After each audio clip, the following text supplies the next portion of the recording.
It's Saturday. I left Mississippi this morning early, like a little after 4 a.m. I'm in the Smoky Mountains, and it's time for a detour.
I hiked up to Midnight Hole. It was a blast. It was even more fun than it was last time I was here.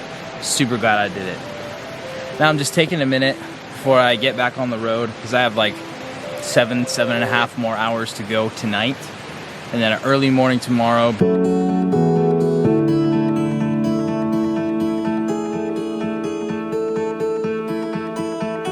Is this what I've been waiting for?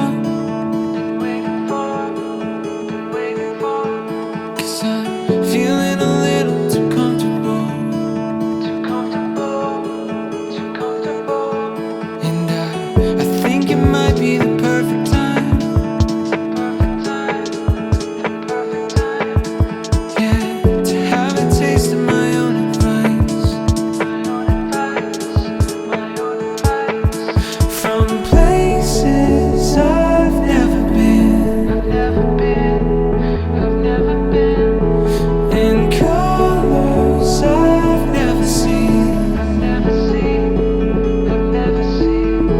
From places I've never been,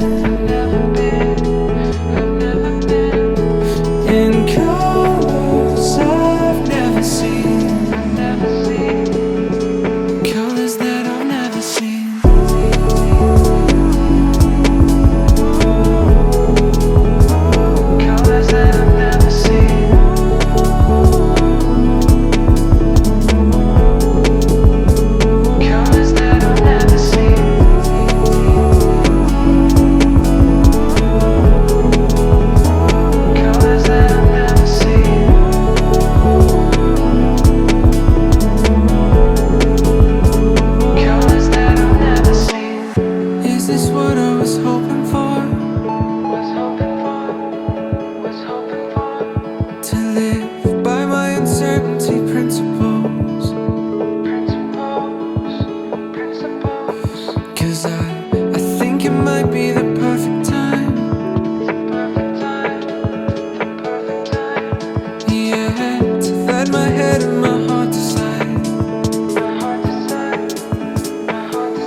Okay, so it's been a crazy trip so far. I made it to the Catskills. I'm here at a place called Full Moon Resort. This was kind of the whole purpose of the trip. This was the event that the trip has been planned around. I came here to go to the Intervals Music Masters Camp and learn from Aaron Marshall and the rest of his crew. It's been awesome so far. This is like the second full day, I think, so like third day technically. Got here Monday afternoon. It's been crazy for sure, especially today. It's just been like drinking from a fire hose. So much knowledge, and yeah, it's been wild. It is beautiful here. This is just a gorgeous place to have a camp like this, and just to kind of be and think and stuff like that for a few days. It's been a great experience so far. I've learned so much. I got to jam with a couple guys from the Intervals band. It's just been amazing experience. I would definitely come back. It's been sick. It's been super sick. So anyway, I think I'm gonna take you inside now, inside my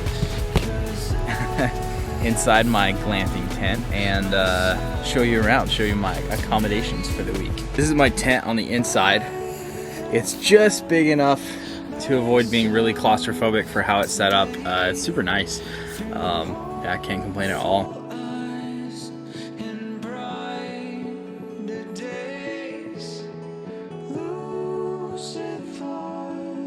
I do have AC in here. I haven't really needed it because we're up in the mountains and it's been cool, but it is warm enough. I might close the windows and kick it on for the afternoon. Yeah, super nice though. All right, well, I'm on lunch break right now, so I'm gonna seal up the portholes, kick the air on, and then head up to lunch. So I'll see you guys later.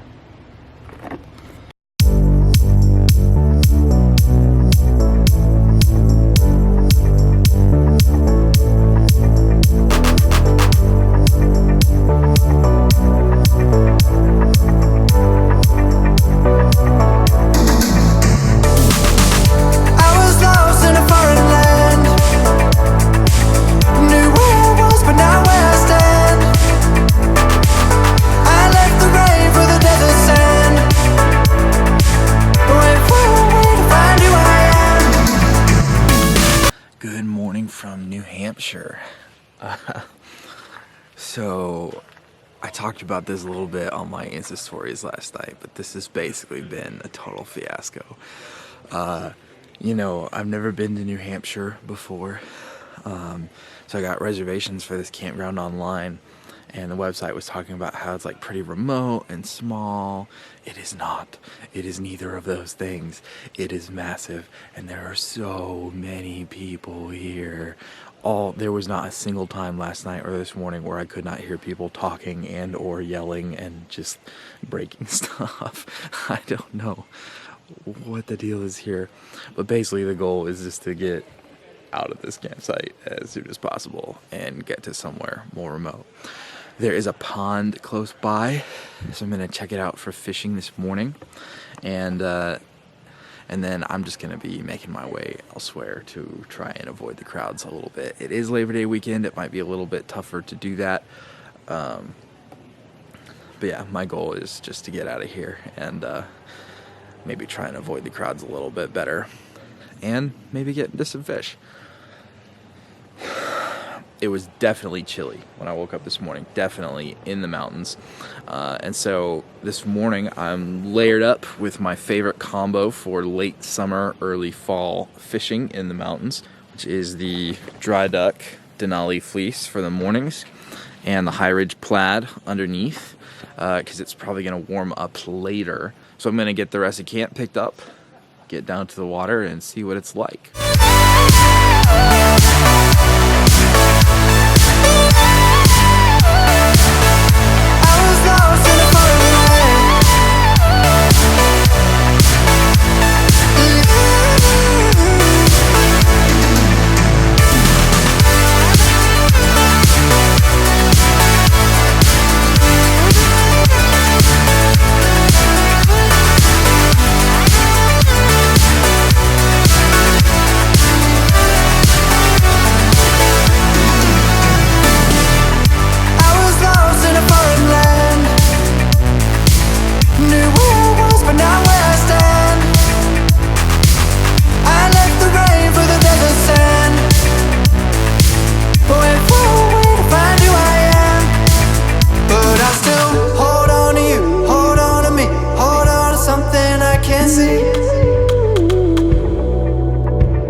one. I'm in the White Mountains, just taking in the view. It's pretty windy up here, but man, these views are gorgeous. There's also a busy highway right in front of me. Looking at this, you wouldn't be able to tell, but there are people everywhere. Still, haven't shaken them yet. But I got the lobster roll, so that's good.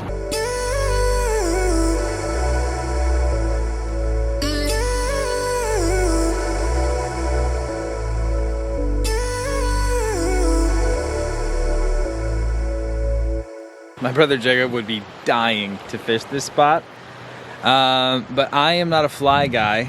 I'm just a spin cast guy. This water, it looks like it does have a few little pools, but not enough to make me want to go grab my gear and check it out. So I think I'm just gonna head back to the car and move on. But this is a beautiful spot.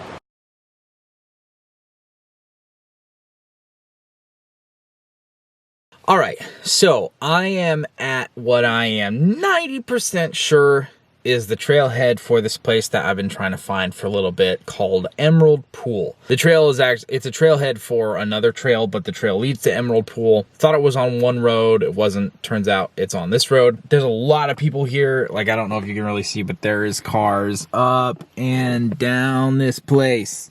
Yeah, look at all these cars. I mean, that's the reason I'm pretty sure I'm at the place. It says it could be crowded. I was hoping it maybe would be a little less crowded because it's like 60 degrees out. It's not super hot, but there's still a lot of people. So we'll see how many people are actually there when I get there. So I'm just gonna grab the GoPro, hike up to this place, and see if we can do a little jump in if it pans out that way.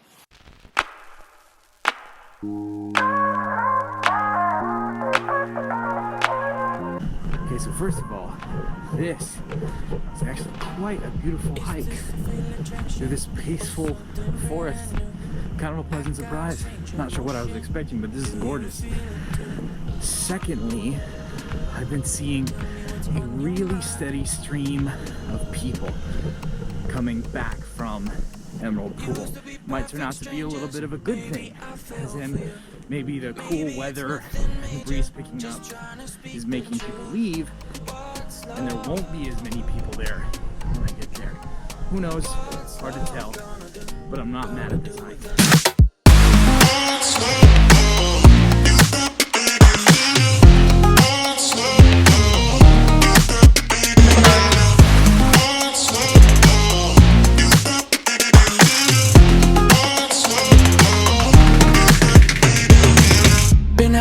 Conversations, there's something about you, more than just undercovers. I can't forget you.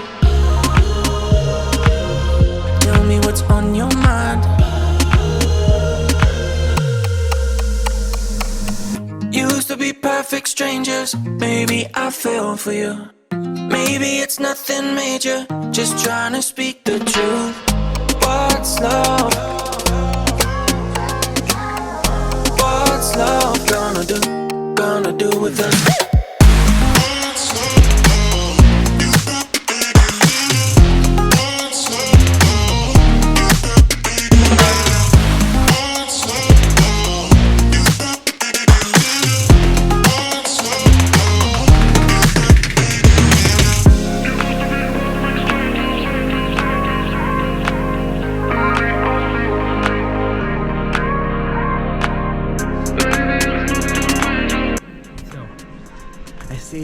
A little longer than I had planned at Emerald Pool, but it was a sweet location, and I think the footage is gonna be worth it. But now I'm gonna try to hike back somewhat quickly to my vehicle, so I can maybe still get to the place I was hoping to fish tonight and get a line in the water before the sun goes down.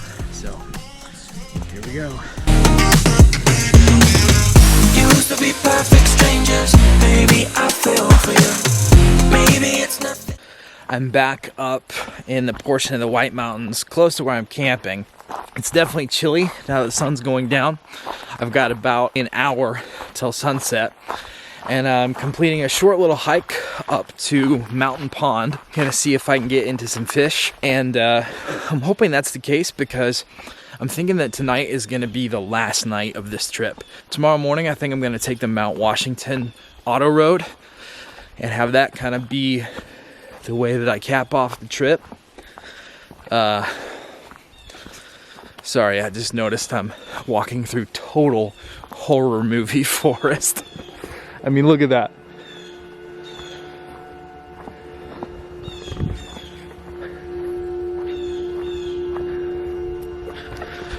These are some creepy trees, and I'm gonna be hiking back in the dark. That's gonna be fun. But anyway, I got my gear, and I'm just hiking out to this pond, see if I can get into a few trout before the sun goes down.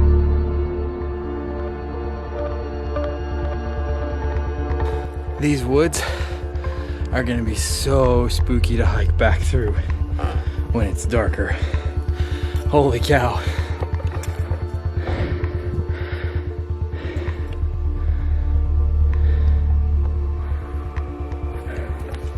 These are some spooky woods to be alone in. That's for sure.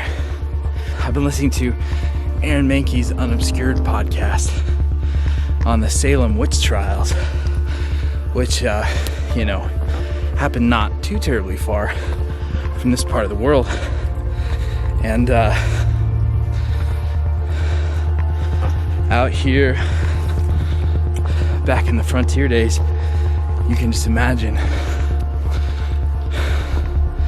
how the mixture of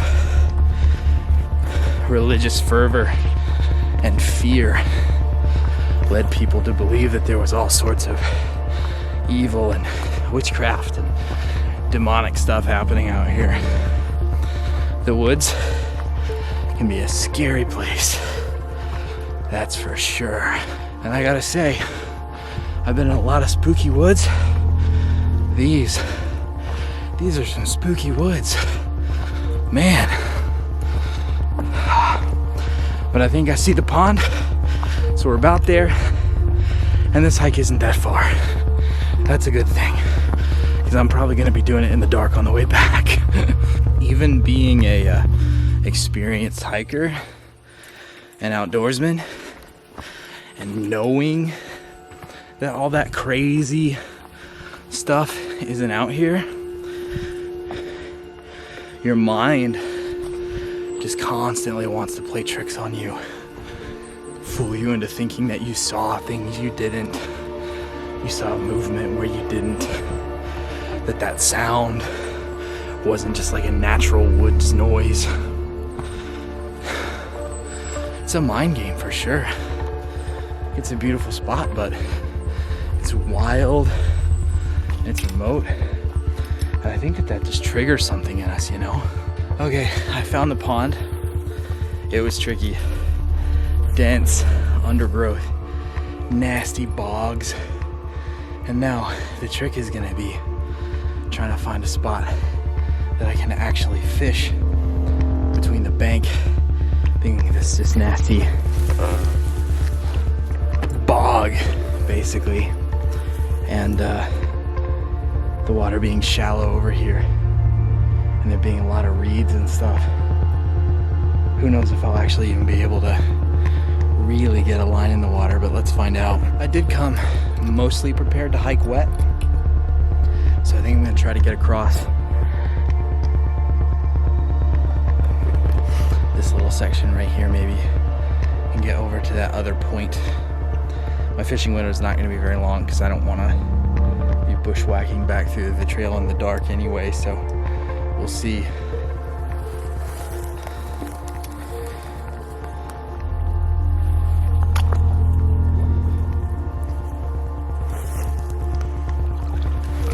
Nope. No water hiking is gonna happen here. That is just a sinkhole of weeds. Looks like we're going around some more.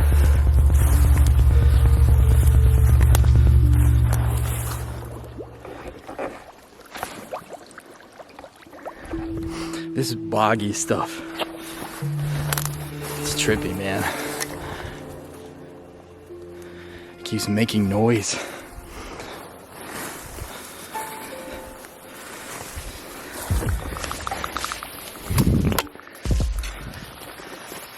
It's just thick stuff, that's for sure.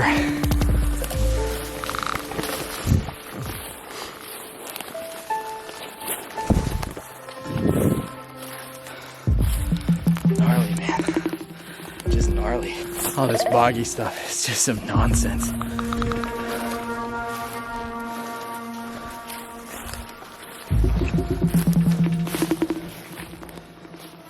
All these squishy bog rafts. I'm not even sure I can get through here. We're gonna try, because it's pretty much my last chance to get the fishable water before I'm gonna call it, because this place is sketchy. Here goes nothing.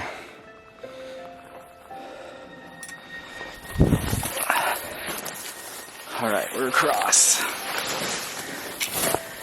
Back into the thick stuff.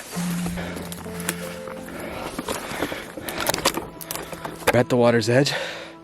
Not sure if it's fishable, but we're gonna give it a shot. Okay, time to put the camera away for a little bit in case things get dicey. So yeah, after putting my backpack away, I hopped out onto a rock, cast probably 5 or 6 times. Got nothing but weeds, no fish jumping. That, combined with how sketchy it was just to get out to the water's edge, made me decide to call it right then and there. I did not want to do all that yucky scrambling and hiking over this terrain in the dark. So I'm headed back, but I'm not too mad about it. You know, it is what it is. This has been an amazing trip, and there are plenty of places back home that I can go to get after the fish this fall. It's definitely these return hikes at dusk, though, that make me really miss Griffin. Done plenty of these, you know, in the Black Hills and Wyoming and places like that. And he just helps so much, you know, both with the sort of mental side of things and the physical. You know, the mental side of things being he's just kind of that anchor to reality, sort of that constant reminder that, like, your mind's just playing tricks on you, everything's normal, you got your boy, it's all good. And then of course the physical, you know, just knowing that if we do run into something sketchy, we're gonna run into it together, we're gonna face it together.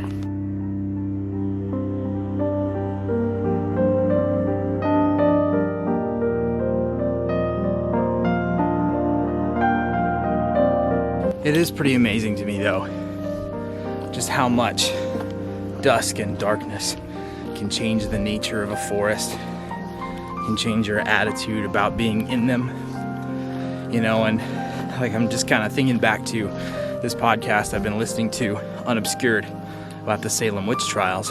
It's not a stretch to say that feeling alone out in the wilderness really can do a number on our mental state.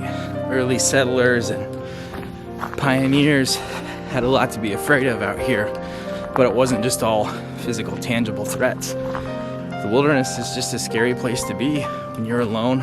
You know, and to me, it's no small wonder that so many ghost stories or scary stories start with getting lost in the woods.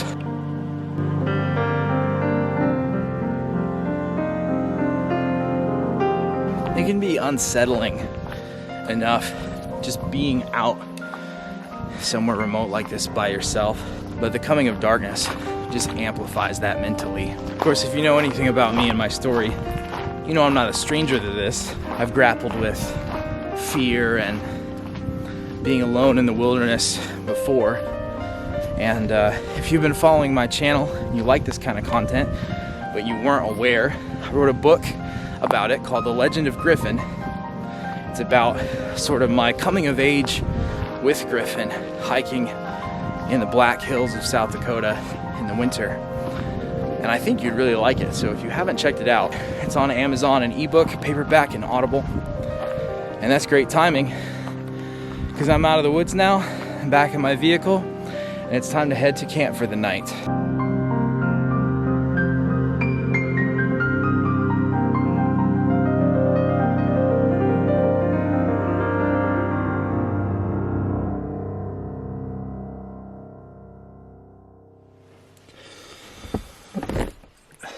Good morning.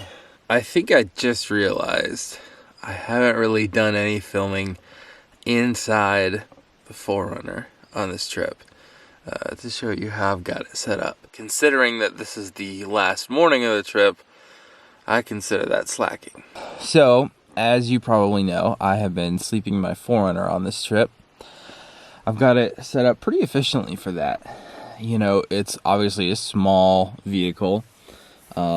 It's not like a camper van or anything, but it's been working well. So as far as the actual sleeping bit goes, I have this gray micro suede futon mattress that I got off of wayfair.com, and I just put it in, you know, kind of halfway, so it's almost like a couch. You know, I've got this half that's vertical, this half that's horizontal, and that's what I've been sleeping on. So I've got these Reflectix screens that I made for the windows. When I'm not using any of them or all of them, the others are tucked behind there. And then I also have some other stuff tucked behind that door, like my outdoor mat and stuff like that. I didn't set up my full-scale outdoor campsite. I do have the awning, the lights, the mat, the table, the chair, that all fit in their kind of compartments that I've got pretty organized. That's why efficiency and systems have been such a big part of this trip. I really packed a lot into the 4Runner considering the space I had to pack. But as you can see, it really doesn't look super cluttered.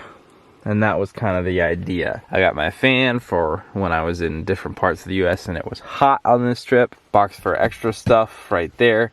I used this organizer. This was actually one of my favorite ideas that I had on this trip. I just got like a dorm shower caddy, cut one of the handles off, and then zip tied it to the back of the driver's seat. And so I've got my soaps, lotion, toothpaste, toothbrush, all that good stuff right there, always ready to access for like when I need to brush my teeth on the go and stuff like that. Down here I've got my lantern. Can turn that on and off just for some illumination at night. And then I've also got my power pack. I use this to charge my devices when the car's not running. Currently it's charging my Apple Watch. And then I've just got my cooler with my refrigerated food, some of my food prep stuff over there, and my big thermos of water there in the back. That's pretty much it for back here. You can see there's kind of some extra stuff up here in the front. That stuff, like my guitar that I brought for the intervals retreat, that just doesn't have a place back here, or there'd be no room while I'm actually using it. So the stuff that just kind of rides back here during the day gets moved to the front seats so that I have my place to relax and sleep and stuff like that. It's worked well. Yeah. For not having a camper van or anything like that, and for just having something the size of a 4Runner, it's really not too bad.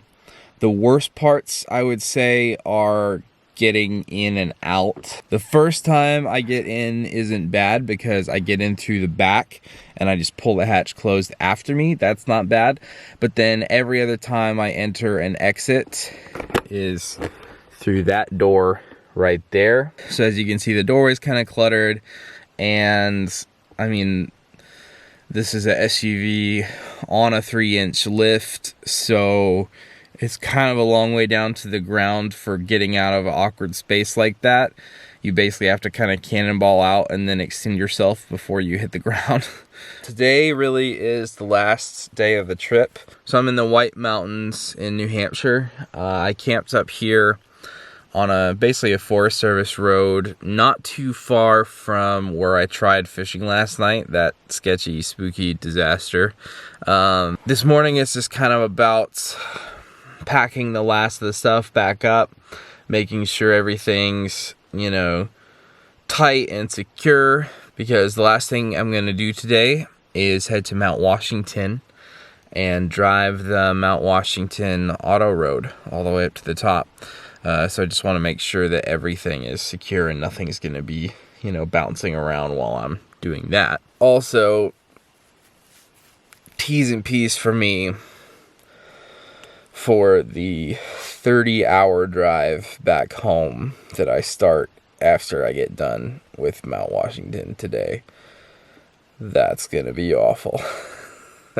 I suppose that I could officially address the hair. Because if you've been paying attention, you may have noticed that it just magically changed partway through the trip. So really what happened was I had the I had the long all over approach going. The morning that I left the intervals retreat, it was just kind of driving me crazy, like especially the back and sides. And so on the spur of the moment, I stopped by a New York barbershop in Albany, which was like the classic New York barbershop experience. And a sweet barber whose name was also Joe got me in on a walk-in, and it happened. I'd been committed to growing the hair out for a while, and as you can see, it's still pretty long on top. You know, I still got the length that I wanted to keep, but just got it shaped up and stuff, and it's no longer driving me crazy. So yeah, that happened.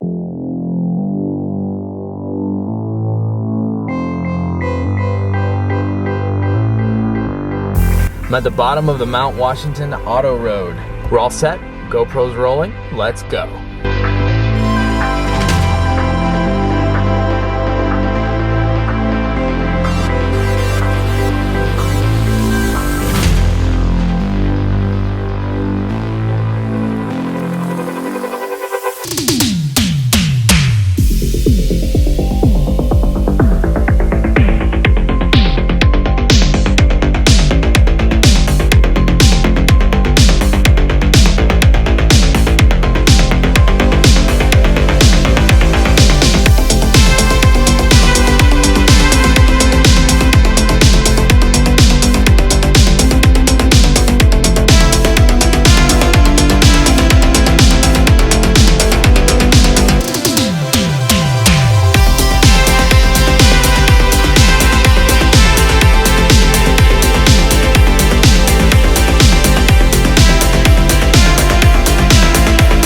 Partway up the Mount Washington Auto Road right now, and this is a beautiful drive.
ride. I just came off the Mount Washington summit. I'm headed down now on the auto road, and then it's time to start that 30-hour drive for home.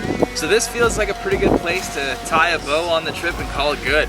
This was a long one. A lot of places, a lot of states, a lot of miles. Overall, just an incredible experience. Thanks for watching. Thanks for hanging out. Hey, if you haven't already and you enjoy my content, please consider liking and subscribing so you don't miss more adventures and all the other sorts of goodness that I upload to my channel. And if you particularly enjoy my adventure-related content, remember my book, The Legend of Griffin, is available now on Amazon as an ebook, paperback, and Audible version for those of you who like the audiobooks. So whichever one you prefer, you can head on over there, pick it up. I'll put the link in the description of the video. So again, thanks for hanging out and coming along on this adventure. I'll see you guys next time.